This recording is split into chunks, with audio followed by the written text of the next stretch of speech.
Prem developers and construction जत आनंदाची सुरुवात करा आजच आपल्या हक्काचे घर प्लॉट बुक करून संपर्क कृष्णात कोळी सर मोबाईल नंबर 9423810208 73 66 08 88।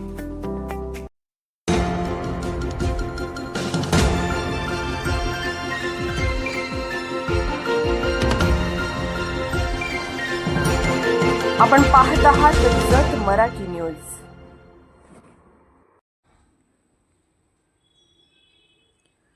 उमदी येथे नव्या अपर तहसील कार्यालयाची मंजुरी, 22 गावांचा समावेश। संघ कार्यालयात आता 29 गावे निश्चित।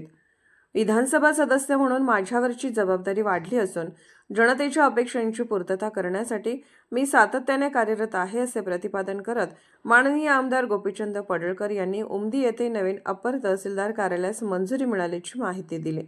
यापूर्वी विधान परिषद सदस्य असताना संघ अपर तहसीलदार कार्यालयातील काही गावांचा उमदी कार्यालयात समावेश करण्याची मागणी त्यांनी सातत्याने तत्कालीन सरकारकडे केली होती। त्याच पाठपुराव्याचा परिणाम म्हणून उमदी अपर तहसीलदार कार्यालयाला अखेर मंजुरी मिळाली। मार्च 2024 मध्ये महसूल मंत्री माननीय नामदार राधाकृष्ण विखे पाटील यांच्या अध्यक्षतेखाली या विषयावर सविस्तर चर्चा झाली होती। संघ व उमदी भागातील पूर्वीपासूनचे काही प्रशासकीय व भूभाग विषयक विवाद लक्षात घेता उमदी परिसरातील नागरिकांची स्वतंत्र अपर तहसीलदार कार्यालयाची मागणी दीर्घकाळ प्रलंबित होती। अखेर या मागणीला सकारात्मक प्रतिसाद मिळत आहे। उमदी अपर तहसीलदार कार्यालयात समाविष्ट 22 गावे उमदी, विठ्ठलवाडी, उटगी, लमानतांडा, उडगी, निगडी बुद्रुक, सुसलात, सोनलगी, बोरगी खुर्द, अक्कळवाडी, मणिकनाळ, बोरगी बुद्रुक, बालगाव, हळ्ळी, कर्जगी, बेळोडगी, जाडर बोबलात, सोन्याळ, लकडेवाडी, गिरगाव, लवंगा, गुलगुंजनाळ, जालियाल बुद्रुक। संघ अपर तहसील कार्यालयात आता उरलेली 29 गावे संघ, गोंधळेवाडी, खंडनाळ, दडीबडची, लमानतांडा, दडीबडची, आसंगी तुर्क, कागनरी, मोठेवाडी, आसंगी, धुळकरवाडी, अंकलगी, कुलाळवाडी, सिद्धनाथ, जालियाल खुर्द, पांढरेवाडी, तिकोंडी, पांढोजरी, पारधेवस्ती, करेवाडी, तिकोंडी, कोंते बोंबलात, करेवाडी, मोठेवाडी, कोणबगी, मोरबगी, भिवरगी, माडग्याळ, भसपेट, गुड्डापूर, आसंगी, जत, तिल्याळ। उमदी अपर तहसीलदार कार्यालयाच्या स्थापनेनंतर दोन्ही भागातील नागरिकांना प्रशासकीय कामकाजासाठी सुलभता मिळणार असून स्थानिक विकास प्रक्रियेला गती मिळेल असा विश्वास व्यक्त केला जात आहे। नमस्कार। जत विधानसभा मतदारसंघातील मायबाप मतदारांनी विधानसभेचा सदस्य म्हणून मला निवडून दिल्याच्या नंतर काही बाबतीमध्ये माझी जबाबदारी वाढलेली आहे। लोकांच्याकडून मोठ्या प्रमाणामध्ये अपेक्षा आहेत। मी विधानसभेचा सदस्य होण्यापूर्वी जेव्हा मी विधान परिषदेचा सदस्य होतो तेव्हा संघ अप्पर तहसीलदार जे आहे यातून काही गावं उमदी अप्पर तहसीलदार यांच्याकडे वर्ग करून नव्याने उमदी अप्पर तहसीलदार कार्यालयाला मंजुरी मिळावी यासाठी मी मागणी तत्कालीन सरकारकडे केली होती।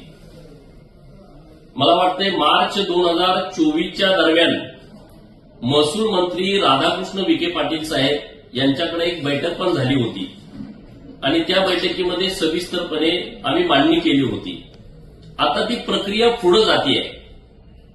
संघ आणि उमदी मध्ये पूर्वीपासून काही बाबतीमध्ये विवाद आहेत आणि त्यामुळं उमदी परिसरातील लोकांची मागणी आहे की उमदीला नवीन अप्पर तहसीलदार व्हावं आणि त्यानुसार नव्यानं प्रस्तावित जे उमदीला अप्पर तहसीलदार कार्यालय केलेलं आहे त्यामध्ये 22 गावांचा समावेश आहे।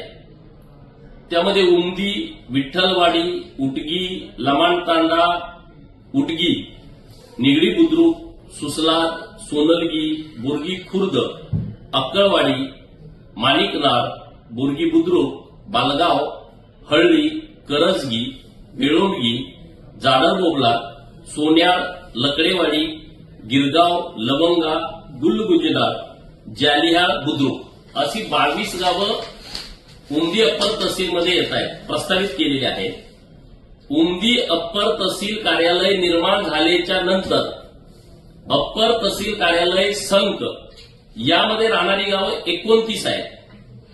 त्यामध्ये संक, गोंधळेवाडी, खंडनाळ, दरीबडची, लमाणतांडा दरीबडची, आसंगी तुर्क, कागनरी, मोठेवाडी आसंगी, धुळकरवाडी, अंकलगी, कुलाळवाडी, सिद्धनाथ, जालियाळ खुर्द, पांढरेवाडी, तिकोंडी, पांडोजरी, पारधेवस्ती, करेवाडी तिकोंडी, कोणतेव बोबलात, करेवाडी कोणतेव बोबलात, मोठेवाडी कोणतेव बोबलात, कोनबग्गी, मोरबग्गी, भिवरगी, माडग्याळ, कसपेट, गुड्डापूर, आसंगी जत आणि तिल्ल्या अशा 29 गावांचा समावेश आहे.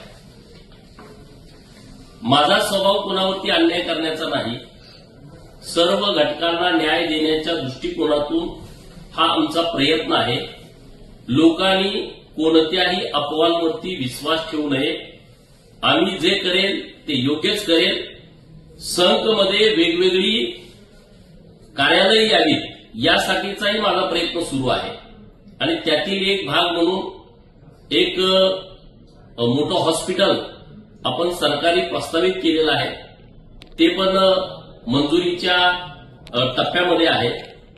रेशीम प्रशिक्षण उद्योग केंद्र हे संकला व्हावं यासाठी वस्त्रोद्योग मंत्री महोदयांच्याकडे मी एक मागणी केलेली आहे आणि त्याच्याबद्दल सरकार सकारात्मक आहे. तर अशा पद्धतीचे वेगवेगळे निर्णय राज्य सरकार संघच्या बाबतीमध्ये घेत आहे.